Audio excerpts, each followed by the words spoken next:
بسم اللہ الرحمن الرحیم۔ حضرت جبرائیل علیہ السلام کا مصافحہ کرنا۔ اس رات یعنی شب قدر کی رات عبادت کرنے والے کو 1000 ماہ یعنی 83 سال 4 ماہ سے بھی زیادہ عبادت کا ثواب عطا کیا جاتا ہے۔ اس رات میں حضرت سیدنا جبرائیل امین علیہ السلام اور فرشتے نازل ہوتے ہیں اور پھر عبادت کرنے والے سے مصافحہ کرتے ہیں۔ اس مبارک شب کا ہر ایک لمحہ سلامتی ہی سلامتی ہے اور یہ سلامتی صبح صادق تک برقرار رہتی ہے۔ مفسرین کرام رحمہم اللہ تعالی فرماتے ہیں، یہ رات سانپ و بچھو، آفات و بلیات اور شیاطین سے بھی محفوظ ہے۔ اس رات میں سلامتی ہی سلامتی ہے۔ یہ اللہ عز و جل کا خاص الخاص کرم ہے کہ یہ عظیم رات اپنے پیارے حبیب صلی اللہ علیہ وآلہ وسلم کے صدقے میں آپ صلی اللہ علیہ وآلہ وسلم کی امت کو عطا کی گئی ہے۔ فرشتوں کی فوج کا اترنا اور 4 کے علاوہ سب کی بخشش کا مصدع اللہ عز و جل فرماتا ہے، تنزل الملائکۃ والروح فیہا باذن ربہم۔ اس میں فرشتے اور جبرائیل علیہ السلام اترتے ہیں اپنے رب کے حکم سے، اور ایک طویل حدیث ہے جس کے راوی حضرت سیدنا عبداللہ بن عباس رضی اللہ تعالیٰ عنہ ہیں۔ آپ فرماتے ہیں، نبی کریم صلی اللہ علیہ وسلم کا فرمان ہے کہ جب شب قدر آتی ہے تو اللہ عز و جل کے حکم سے حضرت جبرائیل امین علیہ السلام ایک سبز جھنڈا لیے فرشتوں کی بہت بڑی فوج کے ساتھ زمین پر نزول فرماتے ہیں اور اس سبز جھنڈے کو کعبہ معظمہ پر لہرا دیتے ہیں۔ حضرت جبرائیل علیہ السلام کے 100 بازو ہیں، جن میں سے 2 بازو صرف اسی رات کھلتے ہیں۔ وہ بازو مشرق و مغرب میں پھیل جاتے ہیں۔ پھر حضرت جبرائیل علیہ السلام فرشتوں کو حکم دیتے ہیں کہ جو کہ مسلمان آج رات قیام نماز یا ذکر اللہ عز و جل میں مشغول ہے، اس سے سلام و مصافحہ کرو، نیز ان کی دعاؤں پر آمین بھی کہو۔ چنانچہ صبح تک یہی سلسلہ رہتا ہے۔ صبح ہونے پر حضرت جبرائیل علیہ السلام فرشتوں کو واپسی کا حکم صادر فرماتے ہیں۔ فرشتے عرض کرتے ہیں، جبرائیل علیہ السلام، اللہ عز و جل کے پیارے حبیب صلی اللہ علیہ وآلہ وسلم کی امت کی حاجات کے بارے میں کیا کیا؟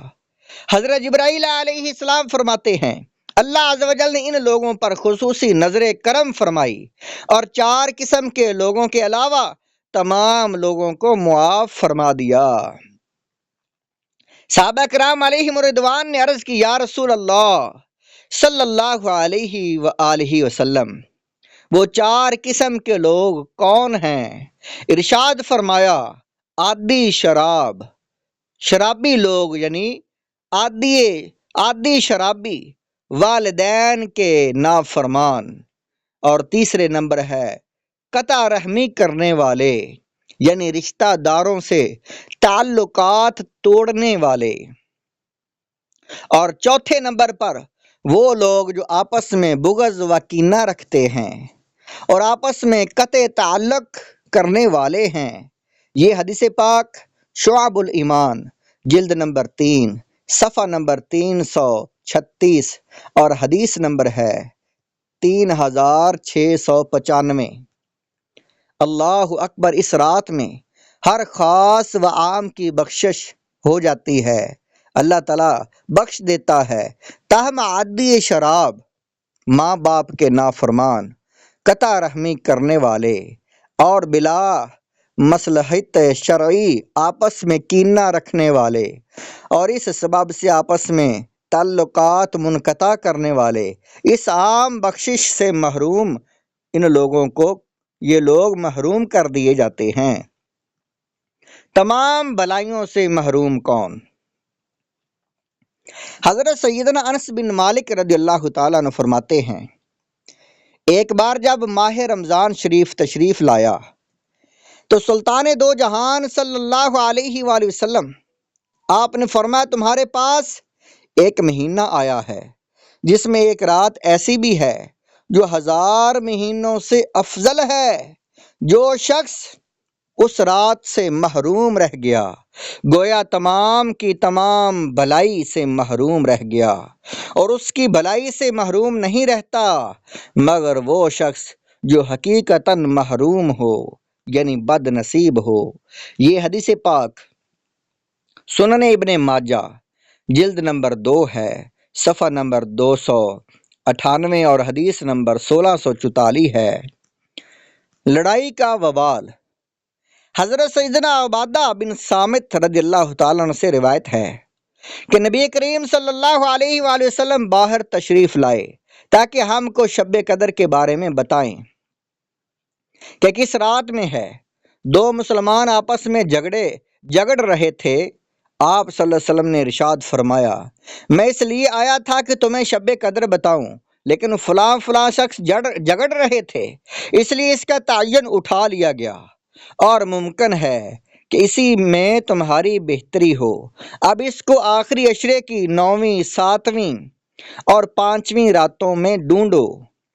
صحیح بخاری جلد نمبر 1 صفحہ نمبر 663 اور حدیث نمبر ہے 2023۔ علامات شب قدر۔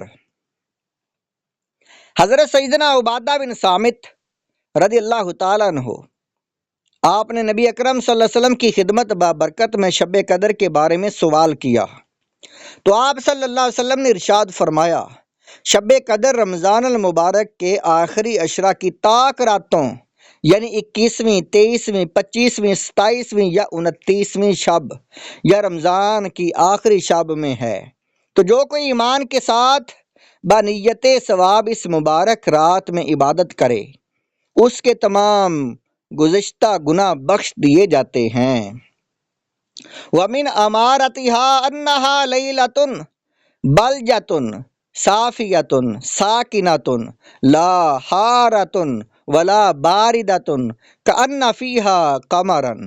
اس کے علامت میں سے یہ بھی ہے کہ وہ مبارک شب کھلی ہوئی، روشن اور بالکل صاف و شفاف ہوتی ہے۔ اس میں نہ زیادہ گرمی ہوتی ہے نہ زیادہ سردی ہوتی ہے، بلکہ یہ رات معتدل ہوتی ہے، گویا کہ اس میں چاند کھلا ہوا ہوتا ہے۔ اس پوری رات میں شیاطین کو آسمان کے ستارے نہیں مارے جاتے۔ مزید نشانیوں میں سے یہ بھی فرمایا ہے، انہا تصبح من ذالک اليوم تطلع الشمس لیس لها شعاع۔ اس رات کے گزرنے کے بعد جو صبح آتی ہے اس میں سورج بغیر شعاع کے طلوع ہوتا ہے، اور وہ ایسا ہوتا ہے گویا کہ 14ویں کا چاند۔ اللہ عز و جل نے اس دن طلوع آفتاب کے ساتھ شیطان کو نکلنے سے روک دیا ہے۔ اس ایک دن کے علاوہ ہر روز سورج کے ساتھ ساتھ شیطان بھی نکلتا ہے۔ یہ حدیث پاک مسند امام احمد بن حنبل جلد نمبر 8 اور صفحہ نمبر 414 ہے، اور حدیث نمبر ہے 22829۔